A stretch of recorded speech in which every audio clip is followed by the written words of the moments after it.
This is Matt for Into Boxing. I'm delighted to be joined by middleweight Felix Cash. Felix, just gone through your open workout. Talk to me, how you feeling? You looking great shape? Yeah, feeling good. Feeling good now. Just can't wait for Saturday night to push on. Absolutely.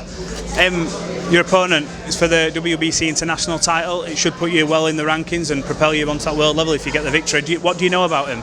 He's ranked number 3 by the WBA. He's a good amateur. Watched 3 of his fights. He's a good fighter, decent fighter. See how good he is on Saturday night.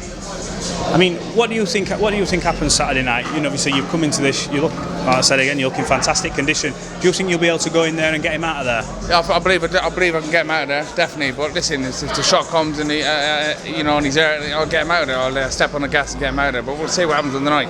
Like you say, listen, he's a decent opponent, but I believe I can get him out of there. Yeah. Now, not to look past him, but there's been a lot of rumblings about who you could fight further down the line, and I know you're not going to look past him because that'd be daft to do. No. But talk to Chris Eubank. Is that a fight you would like? 100%, 100%. On his last performance, I rate myself to do a good job on Eubanks and beat him and look good doing it. What did you make of his performance against Williams? Obviously, he had a great 5 rounds, and then obviously suddenly tailed off a bit. I think he was fucked. People are saying, why didn't he get Williams out there? I don't think he had it in him to get him out there. I think he was, he looked flat. He was missing shots. I think, he looked good for maybe 2 or 3 rounds, and then, he went flat. In the post-fight press conference, he was saying that throughout, I can't remember what round it was, he said his hand had gone.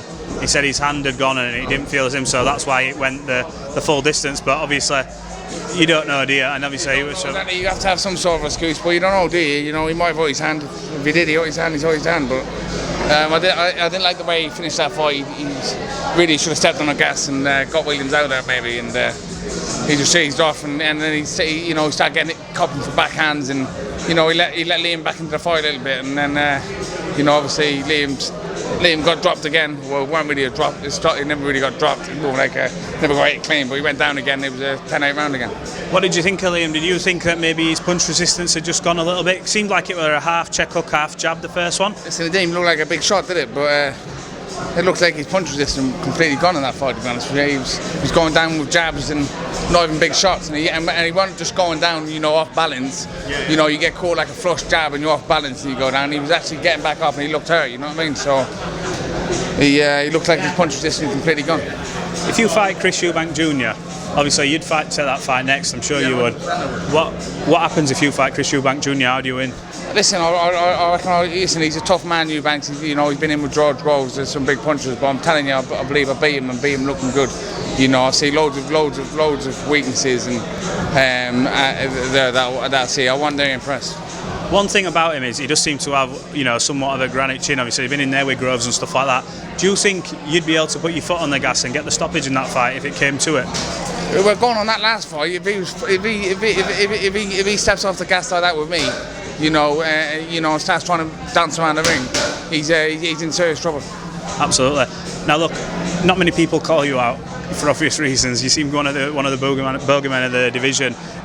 Which of the current world champions do you want to go after? Obviously, providing you get past Saturday night. I'd like to get Morata. Is it Morata? He's the WBA champion. That's why I reckon he's probably one of the weakest. And I believe I'll do a good job on him. Yeah. Is that going to be the first step, you think, once you get this out of the way, to try and start negotiations and try and get that underway? Listen, we'll see what happens. I'll go get Saturday night out of the way first. Do a job on this fella. He's a live opponent. He's no mug, and he's going to come here and give everything he's got to beat me. And once I do the job on him, we'll see what's next, and I'll chat to my team and sit down. But it's a lot of opportunity. Like I said, I'm mandatory for a European title too. We'll see what's next. What's the biggest fight and the best fight for my career, and that's what we'll take. Absolutely. Felix Cash, have you got a message for all your fans, people who've been stuck by you through thick and thin? Have you got a message for all them? Listen, I know I've had a long time out, and it's been 10 months, but I'm back now, and I'm going to put a good performance on this Saturday. Listen, get behind Felix Cash. Going to be an exciting performance Saturday night. Thanks for talking to Into Boxing, and fingers crossed we'll catch up with you after the fight, bud. Yeah. Awesome. Cheers, Felix.